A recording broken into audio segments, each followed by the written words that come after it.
Hi everyone, welcome back to Minute Elements.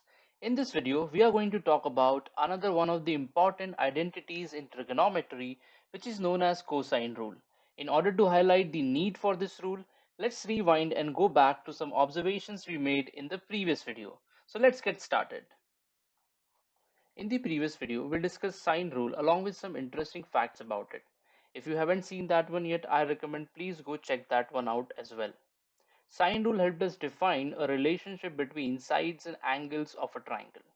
Now let's try to understand limitation of sine rule with the help of an example.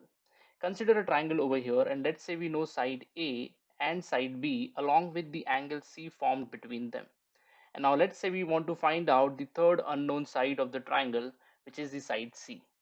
If we put the known data into the sine rule identity, in the first ratio we can just calculate the numerator. In the second ratio also we can just calculate numerator.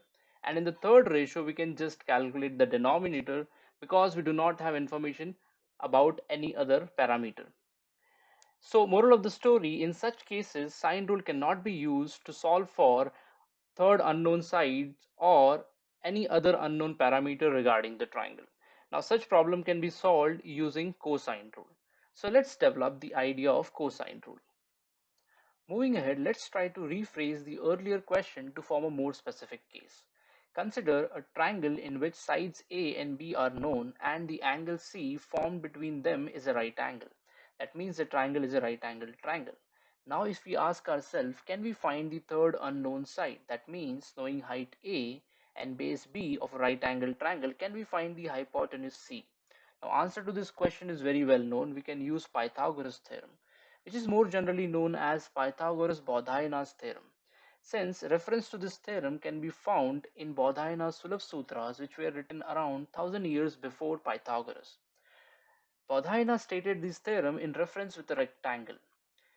Originally written in Sanskrit, it states that area of a square formed on the diagonal of a rectangle is equal to sum of the areas of the squares formed on the two adjacent sides of the rectangle. Now, which is quite similar to the Pythagoras theorem, which is stated in reference with a right angle triangle, which says that area of the square formed on the hypotenuse is equal to sum of the areas of the squares formed on the two other sides. Now let's try to see if can we extend this Pythagoras theorem to answer a more general question. Now consider a case in which angle C is no more a right angle. That means either the value of C is greater than 90 degrees or less than 90 degrees. Now to understand this, let's consider the right angle triangle and let's keep the side C fixed and try to vary the angle C by moving the vertex C in the vertical direction. Now when we move vertex C in the upward direction, we can see that length of sides A and B is increasing. However, the value of angle C is reducing below 90 degrees. That means C square is less than sum of A square and B square when angle C is less than 90 degrees. Now, if we move point C in the downward direction such that angle C increases above 90 degrees, we can see that length of sides A and B is reducing, and therefore we can say that in this case C square is greater than sum of A square and B square. So we can conclude that Pythagoras theorem can be extended to develop a more general identity which is known as cosine rule, which relates sides A, B and C of a triangle when angle C between sides A and B is not a right angle. So let's try to develop this identity, and before we do that, let's try to understand Pythagoras identity with the help of some visual explanations. The Pythagorean identity can be visualized in multiple ways. We will see here three fundamental ways to arrive at this identity. One of the visual explanations, basically known as Euclid's proof, we will extend to develop the cosine rule identity eventually. So let's get started. The first approach is known as a proof given by Pythagoras himself. Now imagine a square whose sides can be divided in the ratio a by b as seen here. Now we can create four right angled triangles with sides a, b and c inside this square. In the adjacent right angle triangle, we can prove that sum of angles A and B is equal to 90 degrees, which make us conclude that the quadrilateral formed inside the square of side A plus B is also a square with side C. Now we can calculate the area of the outer square by adding areas of its constituent shapes, which are four right angle triangles and a square with side C. Now if we do that, we get the following expression. Now we can rearrange the constituent shapes inside the outer square to arrive at a new arrangement. So imagine if we move the rightmost right angle triangle to the left position, and if we move top right angle triangle to the bottom left position, we get a new arrangement which is consisting of four right angle triangles and a square with side B and a square with side A. Now if we add areas of all the constituent shapes, we get a new expression for the outer square area. If we equate these two expressions, we arrive at the Pythagorean identity. Now let's look at another proof given by 12th century Indian mathematician Bhaskara. To understand the proof given by Bhaskara, let's start with the arrangement considered in the previous proof. The right angle triangles in the arrangement can be rearranged and a new arrangement can be formed. This new arrangement is consisting of an outer square of side C and an inner square of side A minus B. Now the area of the outer square with side C can be calculated by the conventional formula, which is equal to C square, or it can also be calculated by adding the areas of its constituent shapes. Now, the expression thus obtained, if equated, we get the Pythagorean identity. Now, it's quite fascinating how these two visual proofs are developed independently. Now, let's discuss another beautiful approach given by Euclid, and this forms the foundation for developing cosine rule visually. In order to establish the Euclid's proof of Pythagoras theorem, let's consider a right angled triangle whose sides can be represented by A, B, and C. Now let's represent the angle opposite to hypotenuse C by a capital letter C and draw squares on sides B, A, and hypotenuse C. Let's drop a perpendicular from vertex C on side C and extend it such that it divides the area of the square C into two parts, which are represented in red and green. And let's try to see, can we correlate the areas represented in red and green with the areas of the squares formed on side B and A. Now to do that, let's shear the area of the red rectangle between two vertical sides, keeping the length of its vertical sides same.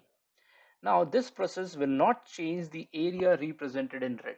Now let's understand how. Now consider a rectangle and let's draw two parallel lines along the horizontal sides of this rectangle. Now let's say the height of this rectangle is represented by h and the base of this rectangle is represented by length L. The area of this rectangle will be h times L. Now keeping the base fixed in position and length, if we shear this rectangle to form a parallelogram between these two lines, the area of the parallelogram will be same as the area of the rectangle, which is equal to h times L. Now since we understand this, let's come back to the original diagram and let's understand that the area of the red parallelogram over here will be same as the area of the original red rectangle. Now let's translate this parallelogram so as its bottom non-vertical sides align with the side B of the right angle triangle. Now if we draw two parallel lines along the non-vertical sides of this parallelogram, we can see that the height between these two parallel lines is basically equal to the length of side B. If we shear this rectangle again, we can see that the area of this parallelogram, which is basically the area of the original red rectangle, is equal to the area of the square formed on side B. If we follow the similar procedure or similar steps on green rectangle by sharing it between two vertical sides, then translating it so as one of its non-vertical side aligns with the side A of the right angle triangle, then drawing two parallel lines along the non-vertical sides of this parallelogram and sharing it again between these two lines, we can see that the area of the green rectangle within the square of side C is equal to the area of the square formed on side A. So this proves that area of square with side B plus the area of square with side A is equal to the area of square with side C, which is nothing but our Pythagoras theorem. As stated in the beginning, let's try to understand what happens when angle C is not right angle. So let's move vertex C in the vertical direction, keeping the side C fixed and unchanged. This will make the angle C acute and length of sides A and B will increase compared to their earlier values. Following these steps similar to those followed in the previous proof given by Euclid, let's draw squares on sides A, B and C. Now let's drop a perpendicular from vertex C on side C and extend it such as it divides the area of the square of side C into two rectangles represented by red and green. If we share the area represented by a red rectangle between two vertical sides and then translate it in the vertical direction, to make its bottom non-vertical side align with the side B of the triangle and share it again between the two parallel lines drawn along its non-vertical sides, we can see that the area in the red is less than the area of the square of side B. Similarly, if we shear the green rectangle between parallel sides and translate it to make its bottom non-vertical side align with the side A of the triangle, and then if we shear it between the two parallel lines drawn along the non-vertical sides of this parallelogram, we can see that the area represented in green or the area represented by the green rectangle is less than the area of the square of side A. That means the sum of the areas of red and green rectangle, which is equal to the area of square of side C, is less than the sum of areas of the squares formed on side A and B. And the difference in the sum of A square and B square and C square can be represented by the difference in the area of square B and the area represented by a red rectangle, and the difference in the area of square of side A and the area represented by the green rectangle. And if we can calculate this differential area, we can establish the cosine rule. So before we do that, let's see another way of defining this differential area which will help us formulate the cosine rule. So here we have considered the arrangement similar to the previous one, a triangle with squares drawn on its sides A, B and C. This time we will shear the red rectangle between two parallel vertical sides followed by a rotation of 90 degrees in counterclockwise direction about the vertex opposite to side A. Now if we draw two parallel lines along the non-horizontal sides of this red parallelogram, we can see that one of these lines is passing through the vertex opposite to side B and is perpendicular to side B. Now if we shear this red parallelogram between these two parallel lines, we can see that the area represented by a red rectangle is less than the area of the square formed on side B. Now, if we perform similar steps on the green rectangle by shearing it and then rotating it in clockwise direction by 90 degrees about the vertex opposite to side B, and then drawing two parallel lines along the non-horizontal sides of this parallelogram, we can see that one of these parallel lines is passing through the vertex opposite to side A and is perpendicular to side A.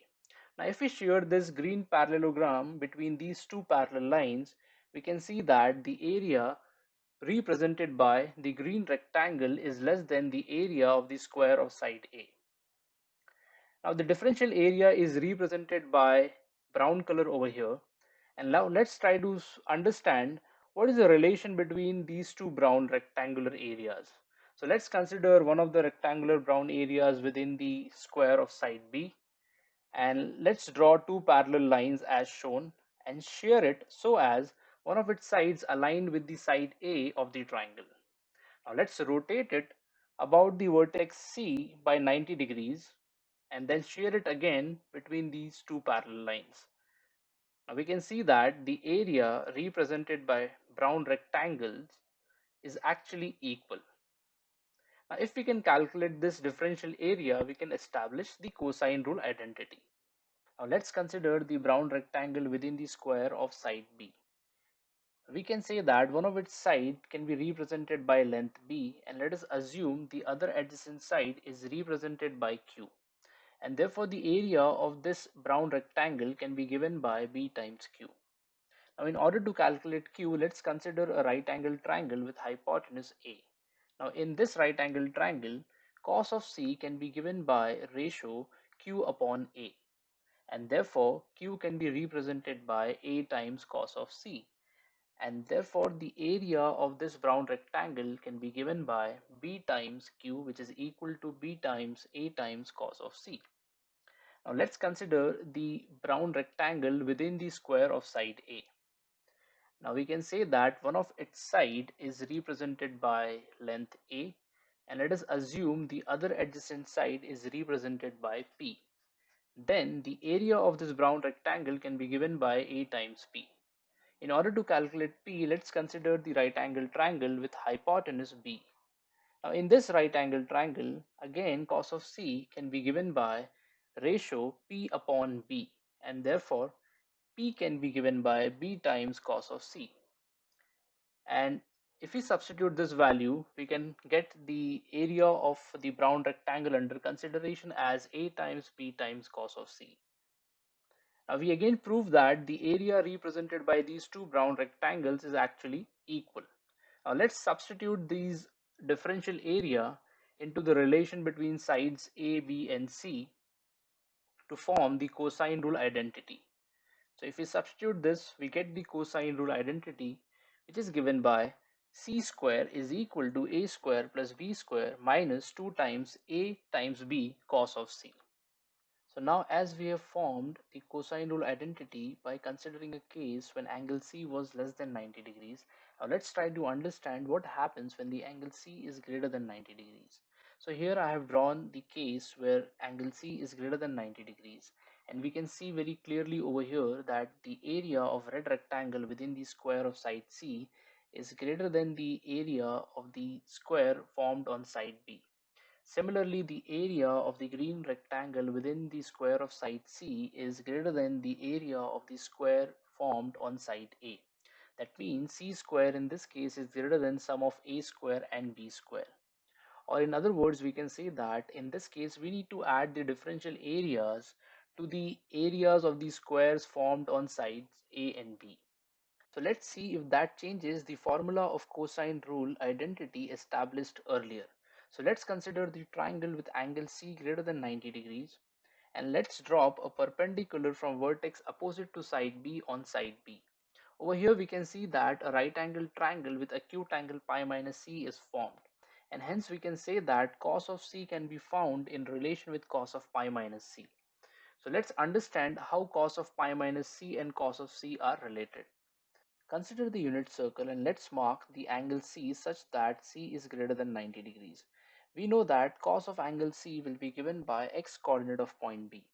A right angle triangle can be formed by radius making the angle pi minus C with the negative x-axis, where angle pi minus C is an acute angle.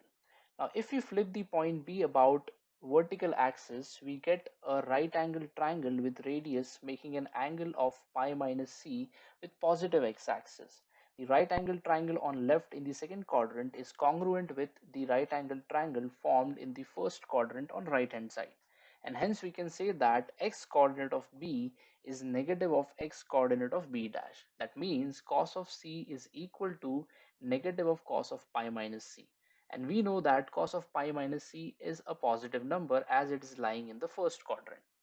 And therefore for C greater than 90 degrees, cos of C can be found by using cos of pi minus C, and it will be a negative number. So if we put this value in the cosine rule identity, the term minus 2 times AB cos C will become a positive number. And hence we don't need to change the cosine rule identity for C greater than 90 degrees. Or in other words, we can say that the cosine rule identity thus established work for all possible values of angle C. So we understood that in a triangle, if we know two sides A and B and the angle C formed between them, we can calculate the third unknown side C by using cosine rule. We also understood that the cosine rule is somewhere extension of the Pythagorean theorem when angle C is not equal to 90 degrees. We saw that when angle C is less than 90 degrees, the area represented by a red rectangle within the square C is less than the area of square with side B, and the area represented by green rectangle within the square C is less than the area of square with side A. When angle C becomes 90 degree, the area of red rectangle is equal to the area of square with side B, and area of green rectangle is equal to the area of square with side A. And when C is increased beyond 90 degrees, the area represented by a red rectangle within square C becomes greater than the area of square with side B, and similarly the area represented by the green rectangle within the square C becomes greater than the area of the square with side A. So that's it for this video. I hope you liked the intuitive approach towards the cosine rule identity. In the next video, we will discuss some more identities in trigonometry and we'll try to develop some more visual and intuitive approach towards them. So see you in the next one.